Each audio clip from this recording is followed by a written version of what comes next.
Hello साथियों, नमस्कार। बहुत बहुत स्वागत आपका फिर से एक नई वीडियो में।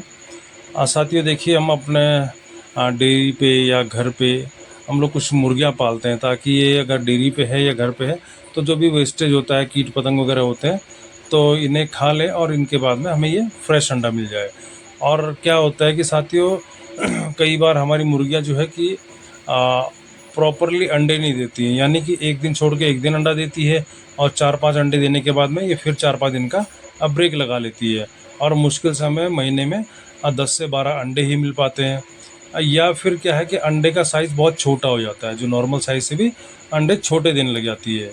और फिर चाहे हम बतख पाल रहे हो, मुर्गियाँ पाल रहे हो, गिनी फॉल हो, चकोर हो, या हम जो भी पाल रहे हैं अंडे के लिए, तो ये क्या है कि अंडे के पूरे प्रॉपरली नहीं देती हैं और इनका साइज़ भी छोटा हो जाता है।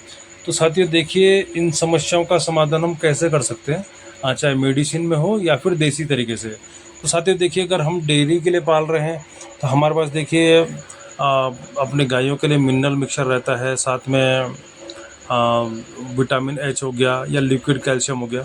तो जब भी हम इनको पानी का जो बर्तन रहता है उसमें हम लिक्विड कैल्शियम और विटामिन एच मिला दें, तो उससे भी हमारे जो अंडों की ग्रोथ है वो बढ़ जाती है। एक तो साइज़ भी बढ़ जाता है और अंडों की ग्रोथ भी बढ़ जाती है। और जो भी हम फीड उनको दे रहे हैं, मतलब ये चाहे हम घर का बचा हुआ चावल, गेहूँ वगैरह दे रहे हों, या फिर हमने मक्की का दाना हो या चोकर वगैरह हो, तो हम उसमें जो है कि मिनरल मिक्सचर मिला करके उनको दे सकते हैं। तो इससे क्या होगा कि हफ्ते 10-15 दिन बाद जब हम इसको कंटिन्यूस देंगे, तो उसके बाद ये मुर्गियाँ लगातार 4 से 5-6 अंडे ये लगातार देंगी। फिर उसका 1 या 2 दिन का गैप करके फिर वापस 4-5 अंडे लगातार देती है। क्योंकि मेरे साथ भी समस्या हुई थी, और हमने जब इनको ये मिनरल मिक्सचर वगैरह गायों का देना शुरू किया, तो तब से हमारे पास प्रॉपरली 20 से 22 अंडे हर महीने के आ जाते हैं एक मुर्गी से। और साथियों इसको देने से क्या है, एक तो साइज़ भी ये जो अंडों का है वो अच्छा साइज़ बढ़ जाता है इसमें, और आप इसको देख पा रहे होंगे वीडियो में। और जो कई बार क्या होता है कि हमारी मुर्गियाँ जो बिगर हार्ड जर्दे के अंडा देती है, सिर्फ जेली जैसा अंडा रहता है, तो उसमें भी क्या होता है कि जो पूरा कवच जो बाहर का रहता है वो भी ये मिनरल मिक्सचर वगैरह जो देने से वो पूरा खोल बन जाता है उसमें। और साथियों यदि हम घर के लिए पाल रहे हैं, हमारे पास ये व्यवस्थाएं उपलब्ध नहीं है, तो हम लोग मार्केट से विमरोल लेके आ सकते हैं। हम उनके पानी में विमरोल मिला के दे सकते हैं।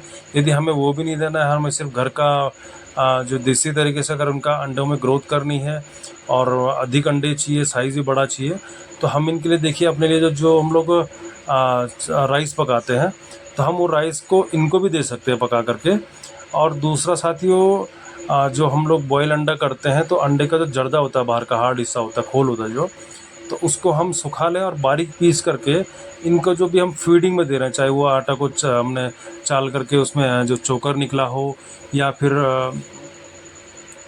गेहूँ हो, बाजरा हो, जो भी हमारे पास घर पे बचा हुआ राशन है, हम उसको दे करके, और उसमें हम ये जो अंडे का खोल होता है उसको हम पीस करके बारीक पाउडर फॉर्म में उसको साथ में मिला लें।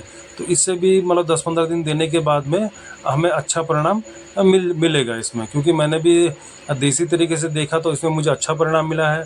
और मेडिसिन का तो खैर हम लोग जो गौशाला में हम वो देते ही हैं अपने को, और अपने को 20 से 22 अंडे हर महीने के मिल जाते हैं एक मुर्गी से। और ये साइज़ भी इसका जो है कि अच्छा बड़ा साइज़ रहता है, क्योंकि मेरे साथ में समस्या आई थी, और आपने वीडियो में देखा ही होगा कि छोटे छोटे अंडे भी जो बतख ने, मुर्गियों ने दिए थे। लेकिन जब से हमने ये दिया है मिनरल मिक्सचर वगैरह, और हमारे घर पे जो राइस बच जाता है, तो अभी हम इन मुर्गियों को दे देते हैं। तो इससे जो है कि अंडों में अच्छी ग्रोथ भी है, साइज़ में भी और क्वांटिटी में भी। तो उम्मीद है साथियों आपको जानकारी पसंद आएगी। तो धन्यवाद साथियों पूरी वीडियो देखने के लिए।